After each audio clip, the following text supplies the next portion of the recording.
लोकशाहीचा बुलंद आवाज, रिपब्लिकन वार्ता, महाराष्ट्र।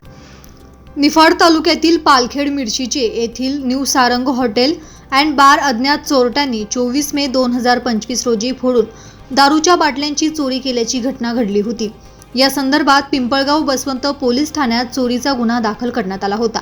त्या अनुषंगाने पिंपळगाव बसवंत पोलिसांनी घटनास्थळावरील सीसीटीव्ही तसेच तांत्रिक बाबींच्या आधारे तपास सुरू केला होता। यातील एका आरोपीस 6 जून रोजी पोलिसांनी छत्रपती संभाजीनगर जिल्ह्यातून अटक केली आहे। त्यांच्याकडून जवळपास 1,10,000 रुपयांच्या किमतीचा मुद्देमाल जप्त करण्यात आला आहे, तर उर्वरित 4 आरोपींचा पोलीस शोध घेत आहे।